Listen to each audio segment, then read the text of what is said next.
Hello survivors, welcome to a brand new Soulstone survivor video. Today we are going to be playing on the Chaoswalker. We're going to kill two birds with one stone, and that is by doing two things that people wanted. One, someone a while ago I remember said they wanted to see me play with Volcano Eruption, and then there was someone else that wanted me to do a damage based on number of burn stacks, 21 kilogun.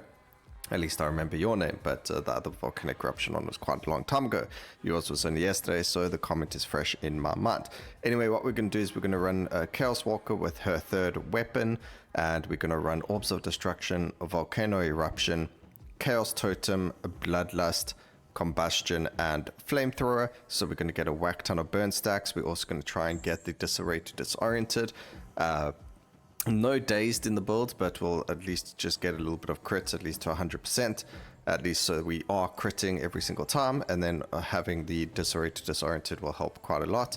And then we'll look at getting ourselves the Shattered, Exposed, and all that beautiful stuff from all of the Titans. So Ruin-wise, we are running Reroll Mastery, Weapon Expert, and Material Harvest. Synergetic, so we can get Burn to Chaos and Chaos to Fire. Advanced Tactics for easy free brittle, Divine Legacy because all of the skills are going to be magical so that we can get all that increased damage and stuff like that. And then we also running Sure-Footed just for a little bit less damage taken from all sources. So let's get straight into it and see what happens. Ready or not, here I come. Time for Titan Hunt. Also, someone told me that the Chaoswalker has really cool voice lines, so... This place was singed before I arrived. I'll finish the job. Okay, so Orbs of Destruction is very much a gambling skill. The way that it works is it shoots different projectile amounts, and then they're either going to do damage based on the amount of burn stacks on the enemy, or they're going to apply burn stacks to the enemy. So it actually has like a whole different... a skill listing to it, so it's like varied shots in the target direction. They'll either cause damage and apply burn, or cause damage based on the number of burn stacks on the target. And then you look there, the projectiles have a damage over there, and then the base damage one is for when it shoots the projectile that's going to cause a number based on the stacks of burn. So that base damage is the damage plus the damage per stack, and then the other one is the damage with the burn number, as far as I know. Also, this is our... Is that our Affliction Orb? That's crazy.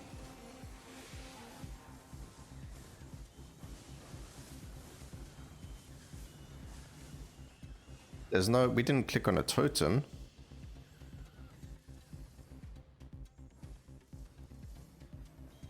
I don't see that being our artifact power.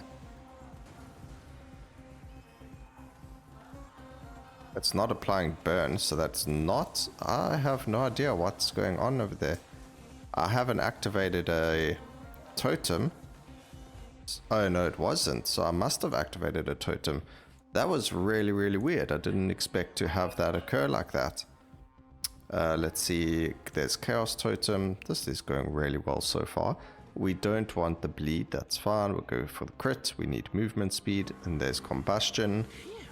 There's the Affliction Orbs around us, so that's the artifact power. I must have accidentally touched one of the chaotic totems, but that's our ascension. No, but oh wait, that's the chaos totem now.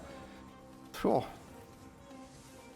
So many things going on the screen. I actually didn't remember what was what. It's been so long since we played with the Chaoswalker. So now we get fire to chaos. That's what we're going to see most of the time, and the reason for that is because we have more fire skills than chaos skills. If you're ever looking to get a specific skill chain, always take more of the skill you don't want and less of the skill you wanted to chain into. So if I wanted to chain into fire, I should take more chaos, and then I'll be able to chain. If you want an equal amount, it's 3-3, but otherwise it is that way. What was the last skill we're looking for? Bloodlust. There we go. Perfecto. And then a lot of them look like they're frontal. I'm not worried about the damage on the aura skills anyway, so that doesn't really matter too much. And then over here we can lock that because I do want that HP as well. Let's fight. Alright, so we'll just click on this. So normally when you activate your ascension, that occurs. You see the eyeballs. And unfortunately, I never saw the eyeballs on top of us, so that's why I was very weirded out that we had the ascension occurring. I learned my lesson yesterday as well. We have defeated the Glute Goblin this time. For that extra juicy loot. I'm not, yeah, well, stay multicast, cast frequency, area of effect and cast frequency. Area of effect will be quite good right now. Relentless, more area, disarray, more area. I don't need the burn to do damage, we just need the burn to actually, ooh, okay. We'll grab increased quantity and that. We need more critical strike chance as well. Okay, so we can have a maximum of 6 of those now.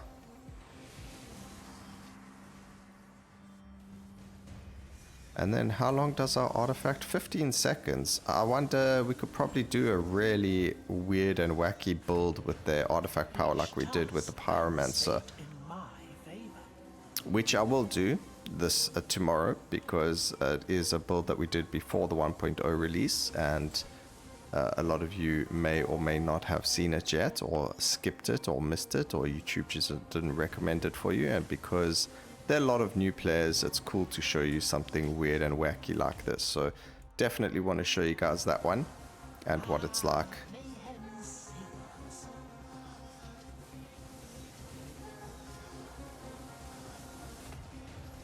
Tear it apart. Leave nothing whole.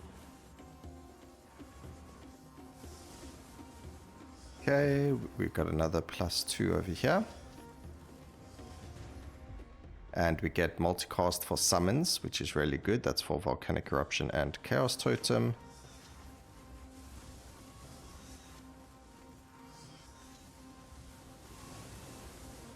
We don't have a lot of life on this character, which could be quite a pain. What is that? We're getting some buff.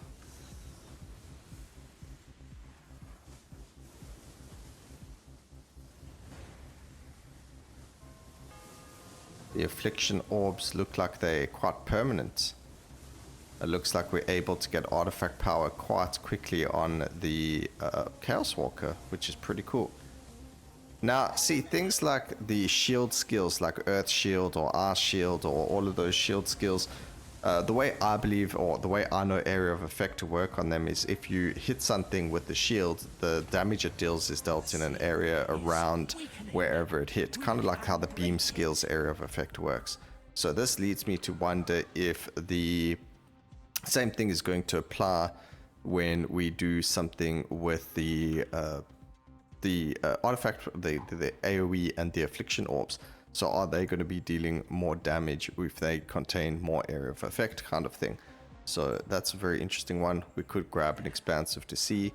We need more critical strike chance over there. And I actually have been making a little bit of an error.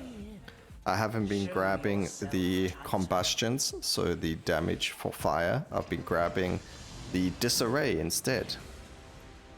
So we need to try and catch a wake up over there. I've been so interested in how these other things work.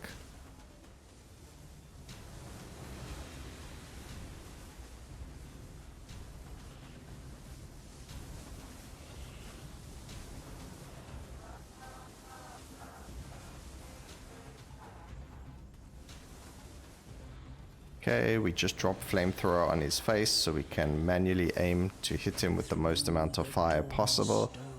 But we're definitely needing a lot more damage from that. So we'll go Shattered, cast frequency. We're going to go through the portal. What we can actually do is we can actually do Brokenth again.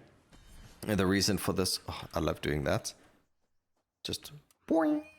It's cool. It's cool. Okay, it's something childish, but you know, sometimes it's just fun to have something fun happen.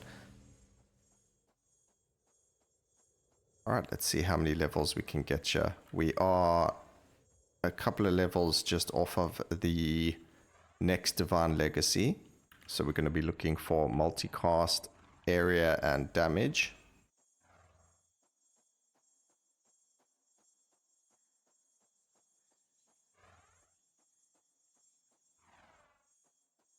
Now we just keep going.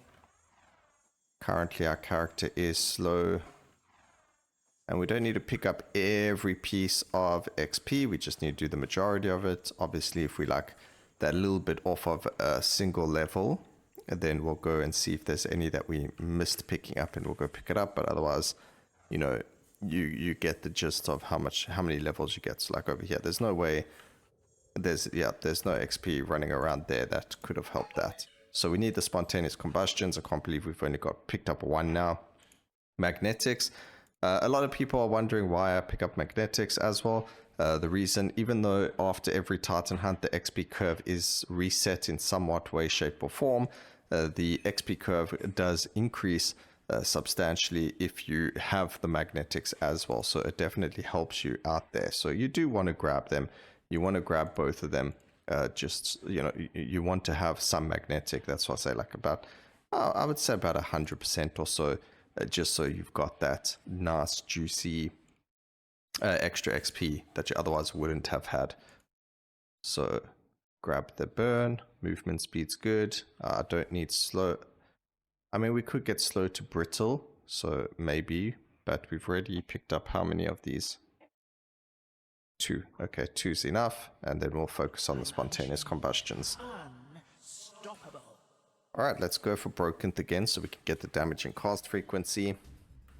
One fight at a time. One empire at a time. And we're definitely going to see a nice big damage boost because of Shattered.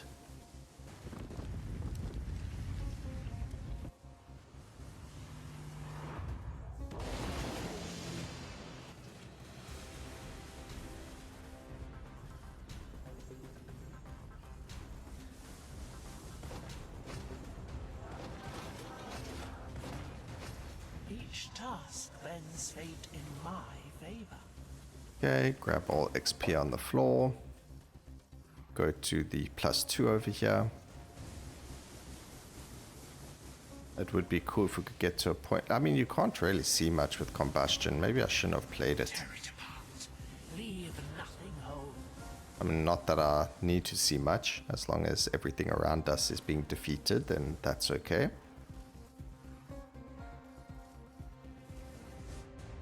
We're going to go for cast frequency on that. That is our main damaging skill. Still not on 100%. I'm not seeing the... Okay, we don't want bleed, so we're going to banish that. We're going to grab a little bit more movement speed because we are going to lose 30%. I believe it's multiplicative. So it's not going to just lower our movement speed by 30%. It's actually going to lower every single movement speed we now get will be 30% less effective, if that makes sense. So I'll try and explain it a bit when we get the actual... passive, or when we get the Titan's node, whatever you want to call it, the Titan's power, and I'll be able to show you what I mean by it. So it's not going to be just our movement speed isn't going to be 130. It's actually going to be a little bit higher because it's only 169. So if you divide that by, if you take 30% of 169, The path clears. that's what it's going to be.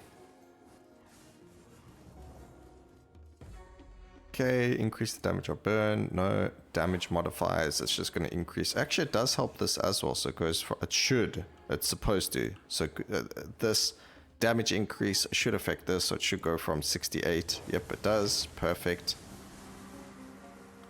So that's another good thing about synergetic and using buffs. I'm actually going to do a very nice slow stacking build for all of you.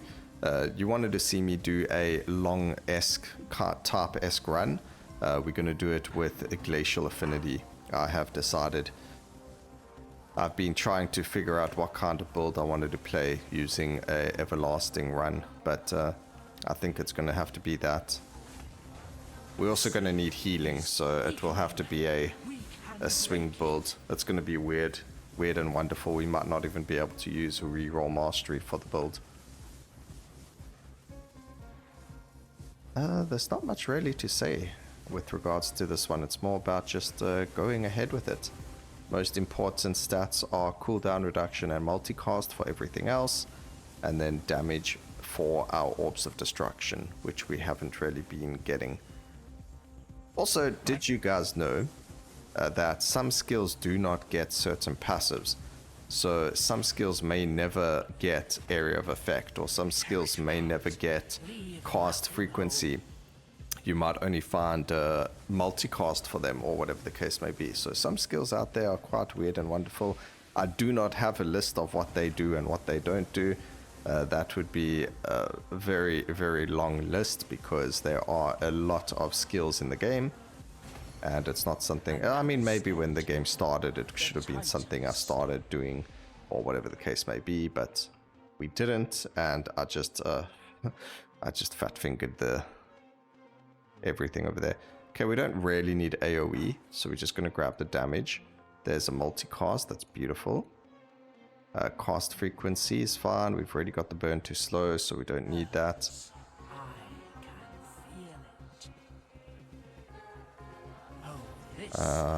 What is this? That's damage, multicast and area.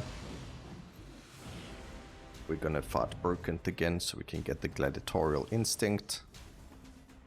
We could do it again to get the burn explodes. The boss that's based off of me, ladies and gentlemen, has some really good upgrades.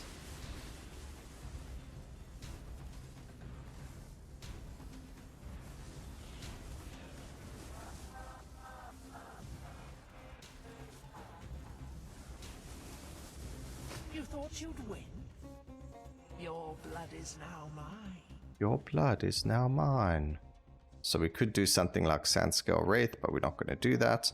We're going to take Gladiatorial Instinct. So like I mentioned, we're on 135 movement speed.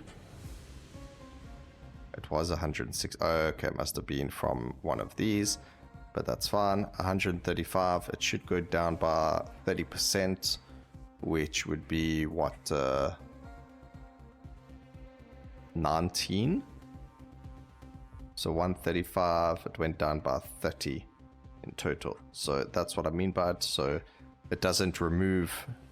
Oh, it did remove 30%. Oh, so it's not. Okay, I was wrong.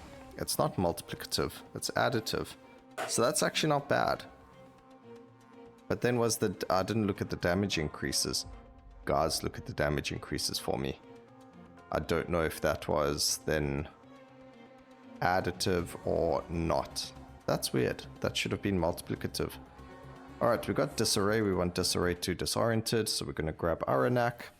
And then we'll just do another Broken so we can check what's happening over there. Because I was so sure. I was like 70% sure that that was supposed to be multiplicative, not additive.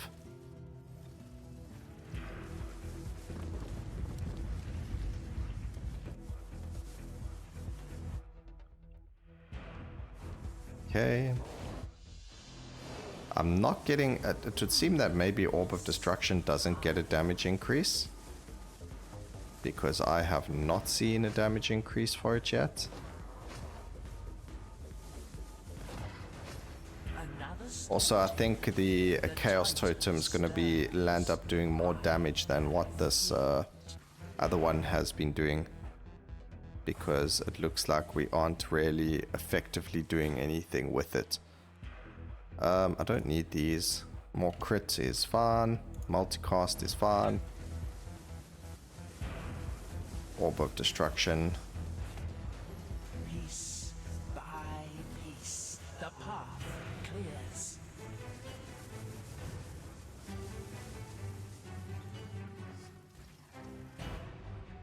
We get damage there, which is not what we're looking for. So we're just going to add some multicast to everything. The seal is weakening. We can break it. I don't want to do that one. Although it's super easy, it's just, yeah, it just is. Critical strike chance. We need to get rid of the other bonuses. Okay, we're definitely doing a lot more damage. That's great. Why? There's 2 of them. Okay, wait, there's another +1 over here.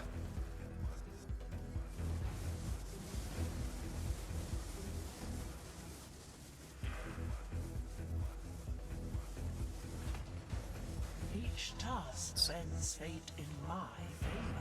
There's a +2 that spawned. We actually dealt a lot of damage to the bosses, so that's good. Area of effect, although we don't need it. We're going to get rid of that, get rid of the powerful strikes, include increased burn.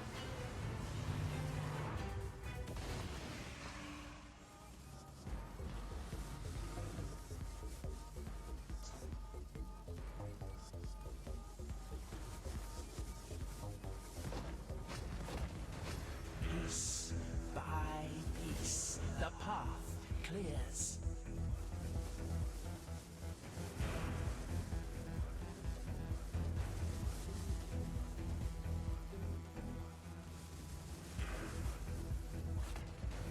The seal is weakening.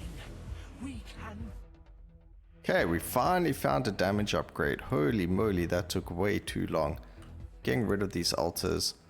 So it can get a damage upgrade, which is great, which also means that I can now focus on doing that. Also, getting fire to chaos means that we don't need cast frequency on Bloodlust, because it's very possible that we'll end up getting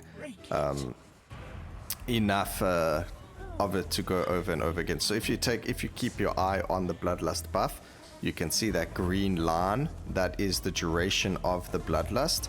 And every time that green line resets, that means that the skill chain has occurred until you get to like... So what's going to happen is you can see that it's dark over here. So that's the duration of the skill. So the skills actually like turn as their cooldown is active. And then for a buff, the duration is the green circle around it. So what happens is this is to show you that it's currently active. And when it hits there, then it's no longer active. But you'll keep seeing that this green bar keeps refreshing before the cooldown even reaches the end over there. And that's because of having the skill chain. So I just thought we'd be able to show you that. So you can take a look over there. The green bar is actively resetting itself. So if you ever wondered, hey, how does skill chain work? Using it with the buff and seeing it actually actively work like that is always been super helpful to tell me, hey, skill chain's actually working. So just something that maybe you didn't know about or were curious about. Okay, we're going to go with multicast. There's another damage increase for the orbs. That's great. I'm actually going to banish that because we don't want it. Plus totems, more movement speed, and spontaneous combustion. Awesome. This is going to be fun. Now, if you can't or don't get a goblin when you're playing, you can just take whatever passive you really want. You can go for ARUANAK and then broken, then ARUANAK again if you wanted. Or you could do whatever you see fit. I mean, there's no real right or wrong way. I just feel like getting myself Gladiatorial Instinct is very helpful. You could grab yourself exposed from Misahet if you wanted. That will work perfectly fine.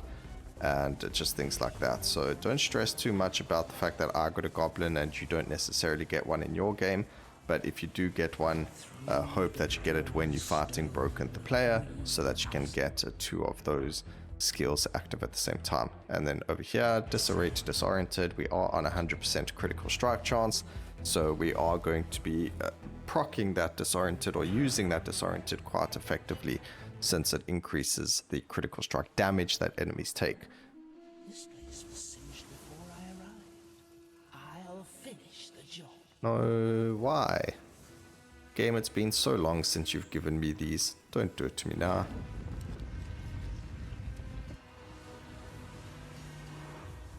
I do like the Orbs of Affliction, so I think I am going to try another build with these characters and their artifact power in the future, where we abuse the artifact power. So there is a way to do it. It's with Misahet. Misahet has the passive that makes it so that you need less artifact power to consume to create an artifact power, if that makes sense. So you need a certain amount of stacks. In this case, we need to get to 40 artifact power before the Orbs of Affliction proc. And then if you do that with Misahet, you obviously need less. So that's the point of that passive. You won't need 40 anymore, you'll need less. You get like 2 or 3 of them, and then you have a very fun time where you're just running orbs around you. So we'll use it with like a shield build, but we need to have slash as well, or a low cooldown skill. So we'll have a look at to see what we can run with it. 0.8 second orbs are pretty low, but they don't really buff us in any way, shape or form. So using something like swing skills is a lot more fun. Also, that this corner is just chaos. Each task bends fate in my favor. Something, I mean, this shouldn't be so predominantly like orange. I think something's happened with the skill effect. It didn't used to be like that. Also, we got a double legendary without having legacy on, which is pretty crazy, the divine legacy. So that wasn't level 125, which is where we would have got the divine legacy proc. So pretty crazy, if I don't say so myself. Okay, banish that, we don't need it. I'm gonna grab life, I'm gonna grab spontaneous, and we can grab even more cast frequency on our main skill. So it went down by 0.1 of a second, which is actually massive. Getting it as low as possible is going to increase the amount of damage it does.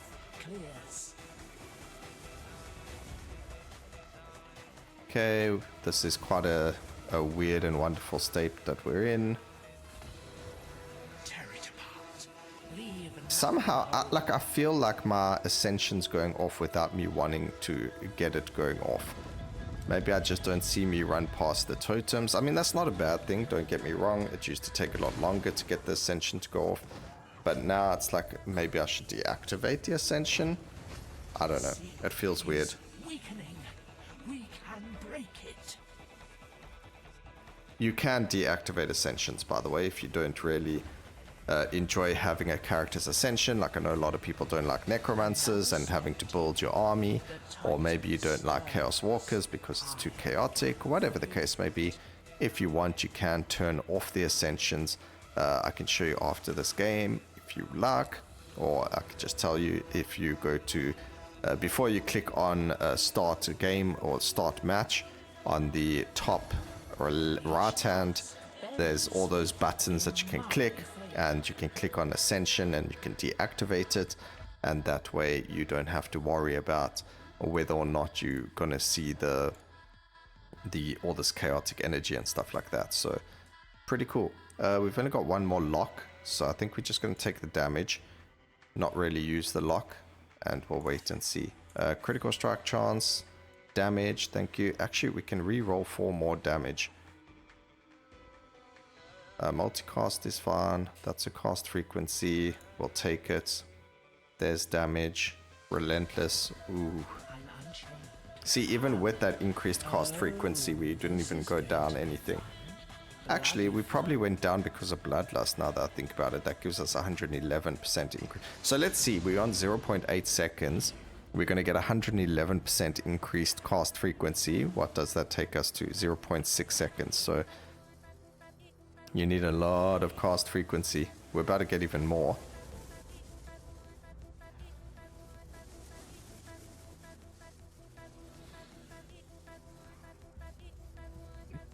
To stay in range. Fall, drain, and vanish. Okay. So now we can focus on it, right? So we do not. There you go. We're on 170 and cast frequency is 269. So if it goes to 220, then it's additive and not multiplicative, and then it's not actually that great to get it. But let's see what happens. So again, 170. If we go to 220, not quite worth it. It went to 220. So it is additive. I always thought it was multiplicative, but it's additive. I mean, that's still pretty decent. That's like getting a legendary upgrade for free. But I don't know if it's worth it. I guess it is. I mean, getting things like Disorientated, Shattered. I mean, it might have been better to grab another Shattered instead. Where is the Shattered? I can't even. Yeah, it would have been maybe be better to get this. You get 6 stacks instead of 3. You apply more shattered, so therefore they have less armor. I don't know, it's just, yeah, it's a personal thing. Again, you could just go with anything. It doesn't necessarily have to be about what you're seeing in the video. But, yeah, knowing now that it is additive and not multiplicative definitely changes the way that I use these. I mean, damage is damage regardless.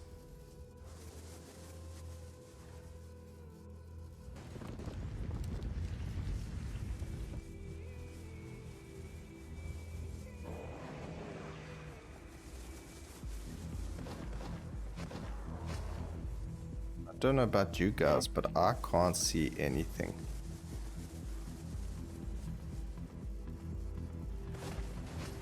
Every void fragment, another lie undone.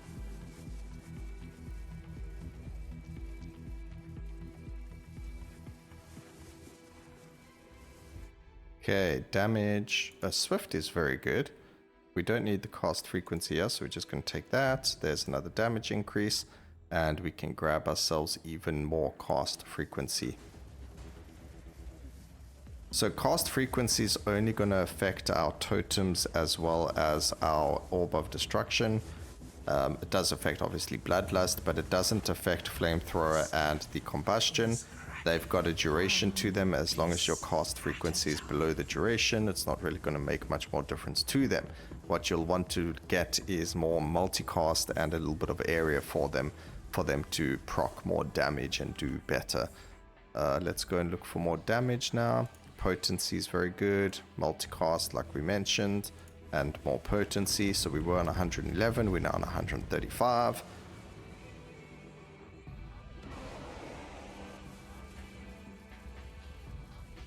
It's a little bit, so back in the day, Scent of Blood, before they introduced the buffing system, Scent of Blood used to be off the amount of stacks of bleed on an enemy.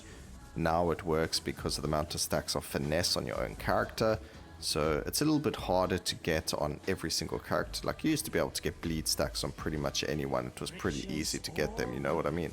But now... to get finesse on another character is a little bit more difficult and quite you know, you have to take swing, or you have to take skills that apply finesse, or you now have to use some weird and wonderful way. I think you can go from resilience to finesse, or there is a way to go, no, radiance to finesse if you want on some characters, or something like that. You know, you have to kind of find a way to work around it to get the finesse, to get a really good Scent of Blood going. But unless you're like Barbarian or someone that focuses on swing and finesse stacking. But it used to be just bleed, and then you could play like any build. Like we could have had bleed in this build already because of Disarray to bleed. And then you would have even less cooldown on absolutely everything, and you'd become a monstrous menace to society just because of one skill. But I think that's why they did it as well. They wanted it to be more in line with the other buffs, because literally every build was like, okay, play Scent of Blood to get every single cooldown to 0.2 seconds, and then you don't have to worry about the rest of anything else. You don't need the cast frequency for anything. You just need to look at potency and then also multicast chance. One piece at a time. So it makes sense that it needs to be brought in line. I mean, now you've got Glacial Affinity, which is slow stacking massive amounts of damage. So there is that as well. Still looking for more damage. Multicast again is good. We're getting +1 over there. We can go for the critical strike chance. We've got 5 levels, so let's see what the game gives us. We've got quite a few rerolls as well. Increase that. More crit. Ooh. I'm going to go with the multicast chance here. Slow will now apply on crits. Is also really good. We only need 1. We can banish that, and we can grab life. Because our life is quite low. 365 is not good. We're going to check if this is multiplicative or additive, but it seems that the passives are additive. I really, again, I just can't wrap my head around it, but I really thought they were multiplicative, not additive.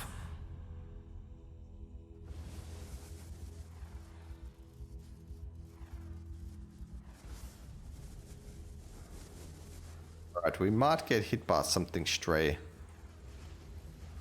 because as you can see, we can't see jack squat. Alright, we are going to actually have to turn it down.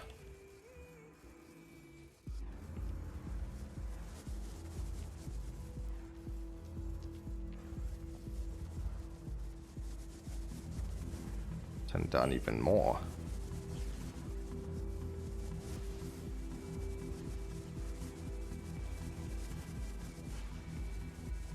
I need to focus on the actual Arcane Weaver because our damage is going everywhere.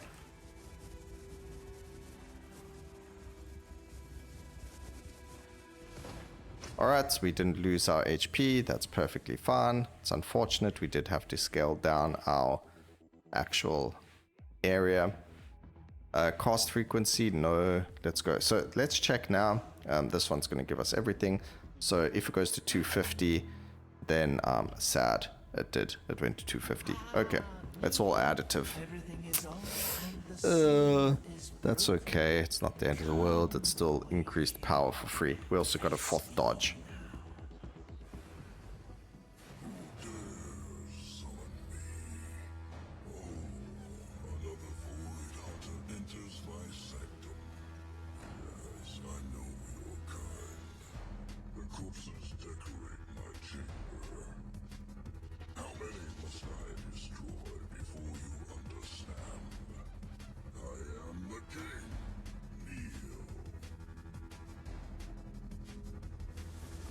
I also just realized I can save time if I don't talk during his introduction, and we can then just skip it. Because I think we've seen it enough times now, and until the developers, which they are going to, but until they've added in the skip animation tool, or, you know, button, or whatever it is that you want to call it, we will manually just edit it out of the videos from now on. Especially when we do the long run, because we also going to end up skipping in the future. I don't know, we'll put a poll out for you guys. So check out the YouTube community page on my channel. But we're going to put a poll out to see if you guys want to skip all the boss animations, like in the introduction animations, like this phase, you know, like chilling with his phase. Do you want to just skip to the next phase? Or do you like hearing him say the same thing over and over again in every video? So that's what we will be talking about. Also, I've learned with this phase in the Void King that it doesn't go all the way to the end over here. So we're actually safe just standing here until it disappears, like so. And then we go to the other side. So I've played some builds that don't defeat him very quickly, like this one. And we've learned how to actually kite the Void King pretty well. Also, this phase, his 3rd phase, is bugged. When we played the Dark Knight, guys, back in the day, Batman, yo, riding a horse now. The Death Knight, when we played him, we did get defeated by the Void King in this phase. And there is a bug with his swipe attack. Now, what's happening is the indicator is not showing. So he'll use the attack, you won't see it occur, and you can take lethal damage. So I'll show you when it is, or I'll mention when it is, when he's using it. So I can show you guys, okay, it is bugged. You'll see him raise his hand to do a swap. Hopefully he actually does it. There we go, there. Okay, the indicator showed this time. So that indicator doesn't always show and can be bugged at times. And as soon as he raises his hand, you just want to run towards the back of the area, just so you're out of the way of it. But yo, what is up? There we go, we got the indicator again. So today it's not bugged. Maybe it's black character wide. I don't know. But anyway, we managed to do it. Pretty effective build. It's going to be very interesting to see how much damage we did. Midway through this, I was actually like, you know what, I don't like this build, but you know, it kind of grew on me. It worked, which is great. Not the best for hard difficulty because the damage just isn't there, but I think it was really good otherwise. See, moments like this could be skipped. The king finally. Alright, these don't really matter anymore. Over here we would probably grab a wound or fragility. Those are both really good stats. Wound is just fantastic, especially when we're critting. And let's see what the damage was. Was it Orb of Destruction or was it the totems? We actually did do the most amount of damage with the Orb of Destruction. So there you go. It was secretly doing a whack ton of damage. Hope you guys enjoyed the video. Please remember to like, comment, and subscribe for more videos like this in the future. And always remember, keep safe, survivors. Until next time, cheers.